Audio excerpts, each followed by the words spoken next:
spent around 12 months or so in India working with animal rights activists and vegans on the ground all over the country. So after all of that experience, I thought, well, let's make a video and let's break down what it's like to be a vegan in India. We're gonna go through some of the great things and also the not so great things. Let's kick off with the food. I know that's what you really want, so let's start here. Let's kick off with the food. Eating vegan in India is easy. You see, India has a huge population of what is known as pure veg. Pure veg people don't consume any animal products apart from honey and dairy. So what this means is if you can successfully communicate to someone that you want a meal that is pure veg without honey and without dairy, you've got yourself a vegan meal pretty much anywhere in the country. But very, very important, dairy is a massive part of Indian food, and you will find something known as ghee in almost every single meal. Ghee is a kind of butter. At least 1 spoon of it is put in almost every single dish you will see in a restaurant. So when you specify no dairy, you have to be very specific, and that means no ghee, no cream, no milk, no butter, no dairy. You need to be very, very specific and strict on this. If you're in the south, idli is a great option, and it's almost always vegan. Just make sure to ask when you order it. Idli is kind of these little rice cakes. They're served with some sauces, and it's just a really nice little meal. Usually people eat it for breakfast. Or if you want to risk spending a few days on the toilet, you could go for the street food. The street food in India is mostly vegan by accident because it's usually the cheapest food you can buy in India, so they can't really afford to be putting things like ghee in it because ghee is expensive. So you'll find things like samosas or pani puri are almost always vegan. What about vegan restaurants? There are many 100% vegan. Okay.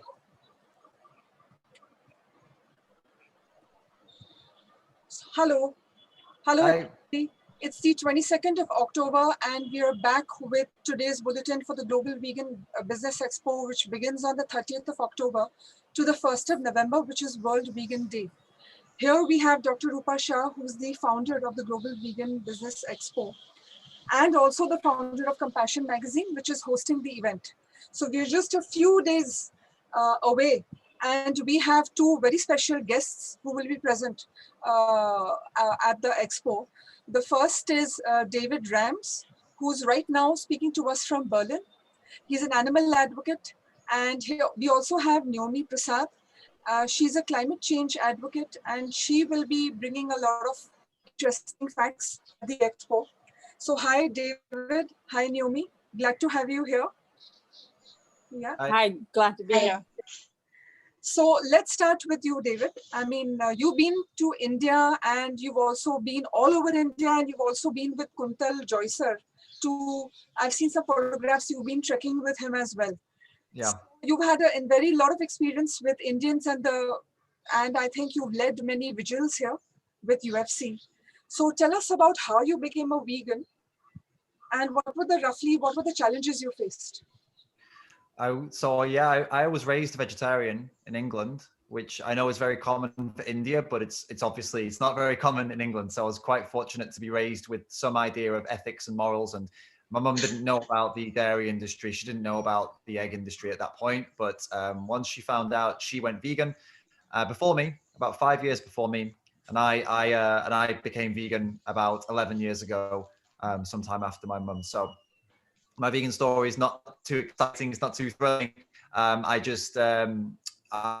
started to have some issues actually with dairy products that I wasn't digesting them very well, which made me start to look into.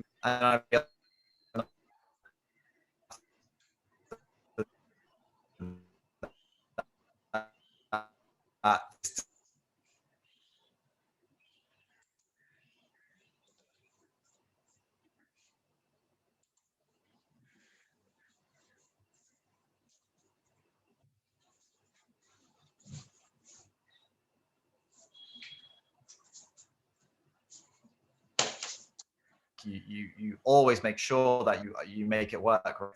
The challenge comes with when you try to show other people the truth. You try to show them, hey, look at what's been happening to these animals. Look at what we're doing to them.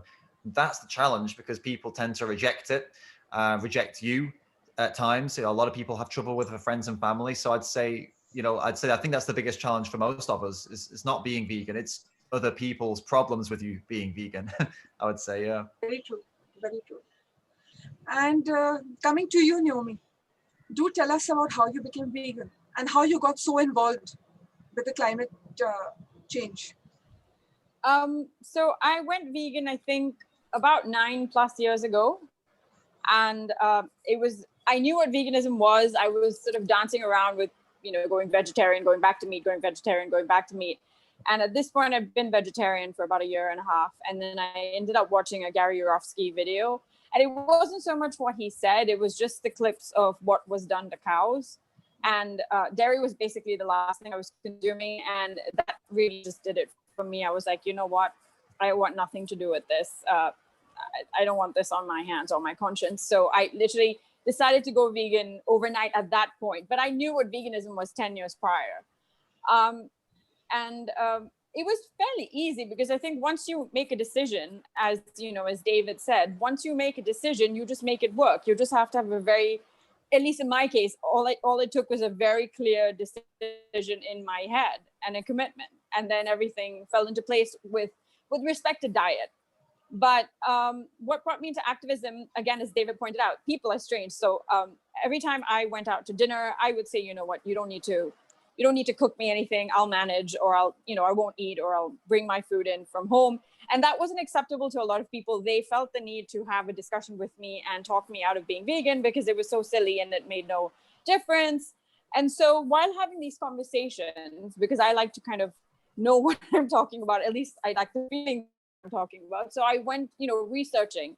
And as I researched, I realized that not only is it the compassion angle, but there's a huge environmental, food security, economic angle to, to the meat and dairy industry, or the animal byproduct industry for that instance. So yeah, that's basically why I became an activist. It was actually the people that tried to convince me to not be vegan that took me there. Awesome. So I basically see 3 advocates. I'm sitting with 3 advocates, whereas there's animal advocacy, climate advocacy, and Dr. Rupa Shah. She's also an advocate, but in the medical space. So let's talk about basically that when you turn vegan, not only are you struggling with the food changes and the health benefits and probably convincing the family members that it's okay, but I think from what I hear from the 2 of you, it's also the mindsets that you all are challenging and probably battling with. And I think all 3 of you all have faced it. So Dr. Rupa Shah, why don't we start with you? As a doctor, I mean, you're talking about, and how do you convince people to consider the plant-based diet without really telling them that to change and become vegan? So, as a society, we have come very far, from our sensitivity levels. So many things we have taken for granted, and we are completely unaware about all the different things that are going on behind the curtains. So we, like neatly packed meat that comes onto the supermarket shelf is actually a dead body of an animal that we never, seem to be relating. We label it as food, unfortunately. So when my patients come into my clinic, sometimes they are hardcore non-vegetarians, sometimes they are vegetarians, lacto-vegetarians, or they also take eggs sometimes. So I know that they come for only simple selfish reason about how my health will get better.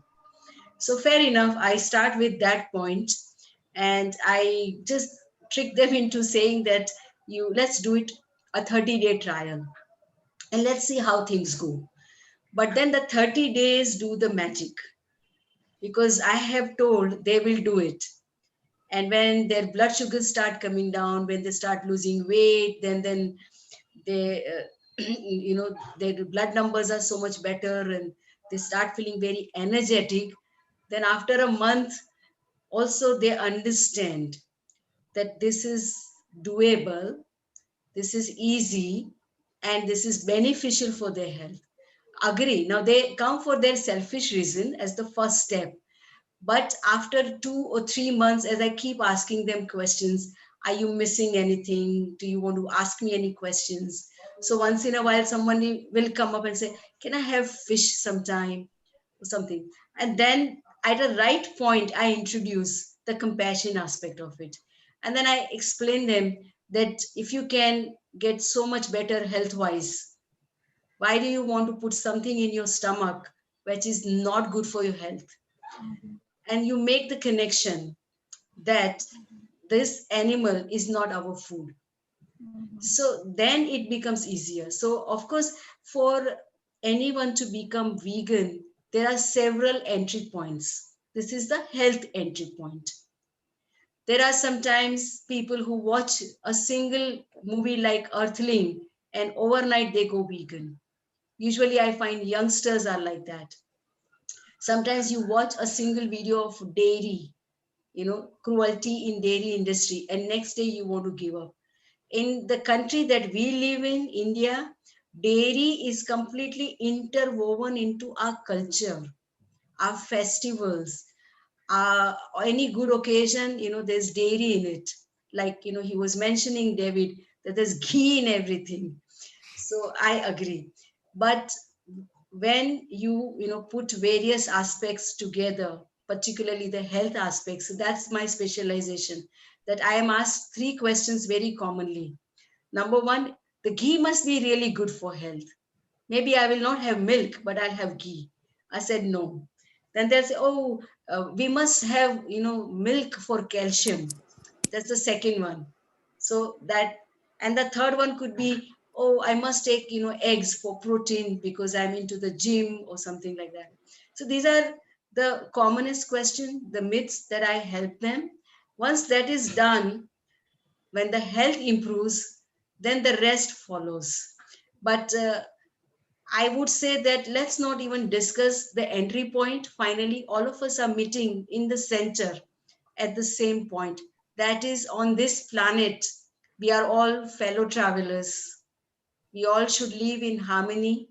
We are neither superior nor separate from anyone here. We are all equal. Great. Very well said, Dr. Rupa. Naomi, let's come to you. Okay. She'll come back in a bit. David, let's come to you. What are the mindset challenges that you would want to talk about? The mindset of the People. public, you mean, or people? Yeah. I mean, I agree with everything that Dr. Shah said. I think it's very accurate. There are many entry points and there are many sticking points that people have with these entry points. And I think the most common ones that come up, I mean, there are around, I'm actually currently mapping out all of the excuses that I've ever heard. And there's about 67 I have so far, 67 separate excuses that I've heard. Some from Indians, some from English people, some from Americans, some, all over the world, all different people, lots of different, a lot of the same excuses, but 67, 66 that are different enough to list them out. But the most common of those, I think, are the ones that Dr. Shah just mentioned. I think the calcium is extremely common. Milk for calcium, especially in India, that was almost every single conversation had that came up. In England, it's not as common. It's more the protein myth that comes up. People know that calcium doesn't come from milk now, it seems, in the West, but they still think that protein and meat is the best source of protein and it's the best source of iron. That's another one. It is normally they're the health issues that come up, the health myths, and then following that would be some more myths around. They ask why are the animals here if they're not here for us to use them? That's another one that comes up. That one's more loosely connected to religion, but actually even atheists say it. And then when you point out that comes from like religion, then they're like, oh no, okay, maybe I don't believe that then, But mostly religious people, Christians especially, they say things like that. And the main three, Christians, Muslims, and Hindus, tend to say something along those lines of those animals were created for us to milk them. The animals were created for us to eat them. Obviously, Hindus don't say eat them. They say milking them, though. They would be the most common, I would say. And the rest, there's loads more. But yeah, they're the most common things that I hear. All right. Anyway, Naomi, she seems to be having some kind of a technical glitch. So we'll give her a minute. Okay, Naomi, are you with us? You're muted. Can you hear us? Got it. Back. She's back. Yes, I can. Sorry, I'm having serious technical issues here. No problem. Forgive me. So do you want to just run through some of the, especially when it comes to climate awareness, what kind of blocks, what kind of blocks do you experience, or mindset blocks you experience with people? Well, it's actually really different because I'd actually like to backtrack from this a little bit. As Dr. Shah said, there's several entry points. I view this more as like a economic marketing playing field. Not because, I mean, I'm not associated with any vegan products, but I view it as basically, you know, those that have adapted earlier on for compassion reasons, for ethical reasons, they're like the first wave, like the innovators and the early adopters of the vegan movement. And now we're more likely to see people because, you know, if you look at like ethical spending, even in the UK or basically across Europe, even in India, people become more cognizant of the fact that they want to, you know, they want to spend their money on ethically conscious brands. So climate change and plays a huge factor in that. A lot of people are just cutting down their dairy consumption. Even COVID, to an extent, has you know, played a big role in people now being more open to alternative diets or a more flexitarian style. I mean, in my case, initially, the biggest challenges I faced were people were like, "Oh, there's no such thing as climate change."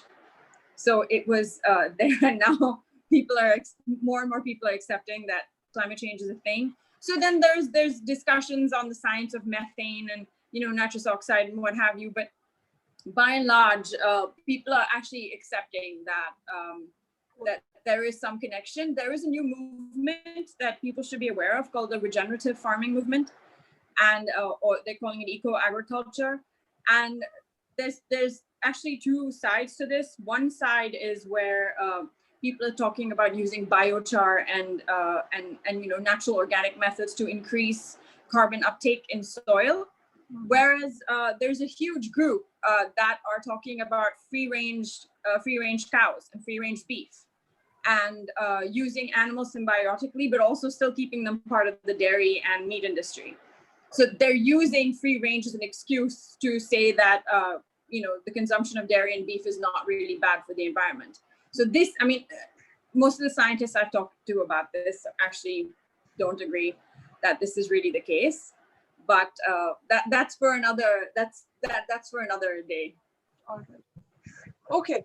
So then coming to the last question for the both of you is that what is the burning topic that's very close to you and you want to address at the expo? David, let's start with you. Sure. Yeah. So what I'll be talking about is the power of vegan ethics. I noted that with the expo, there are a lot of businesses that are going to be coming. And I also noted that you're open and are inviting plant-based businesses, which I think is fantastic. I think it's going to be really good. What I'm aiming to do with my talk and my topic is going to be to try to convince some of these more plant-based businesses, plant-based influencers to integrate vegan ethics more into their messaging. And I'm going to provide evidence, well, not evidence as such, but I guess personal experience, maybe some evidence as to why they should do that. Because I think the core burning message for me, and obviously for most animal advocates, is the animals. This is what they're going through, is the horrific abuse, cruelty that they're, you know, is being done to them. And most businesses, and especially most plant-based influencers, shy away from this because they think it's negative. They think, you know, I shouldn't talk about this. It's not gonna influence people. Whereas on the contrary, it will influence people, and it will create a very loyal following of people, because morality is powerful. And if you put the message across in the right way, not only will you be defending the animals and supporting and you know, standing up for them, you'll also create one of the most loyal followings you'll ever have, because they will gain so much respect for you for speaking the truth and not shying away from it. So I'm going to be focusing a lot on this and how to do that effectively, basically, and why I believe we should do it. Okay, awesome, David. We are really looking forward for that. Nayomie, are you with us? Okay, you're muted again. Yeah. Can you tell us about your topic at the expo? We can hear you. Okay, sorry. So basically, I want to address all these myths around dairy in India and the claims that the dairy industry in India is far more humane than in the West. And you know, there's no, we're feeding our cows to grow like large, you know, and produce healthy, nutritious milk just by feeding them farm waste and fodder. that's the claim a lot of people make, that India, we don't really have the CAFOs. And so it's basically to address the Indian dairy industry and to basically demonstrate using Indian sources or Indian-centric sources that, in fact, our farmers are actually trapped in this industry. They're not really gaining, because a lot of times the claim is that Indian farmers wouldn't survive without dairy, that the poor would not survive, the rural sector would not survive without dairy. And I want to demonstrate that this is actually not the case, that these farmers are trapped in this industry. They're not really making a livable income from the dairy industry, and that the dairy industry is just a placeholder for the meat, leather, and gelatin industry. So that's what I'd like to address. Amazing. Can't wait to it. Thanks a lot for your recap. And with this, we come to the end of today's bulletin. Please stay in touch. Tomorrow, we'll be having another bulletin and we'll be showcasing other features. Thanks a lot, David. And thanks a lot, Nayomie. We are so happy to have both of you on board, and both your subjects are going to be fantastic. So with that, we say bye to everyone. Bye. Thank you, Dr. Rupasha.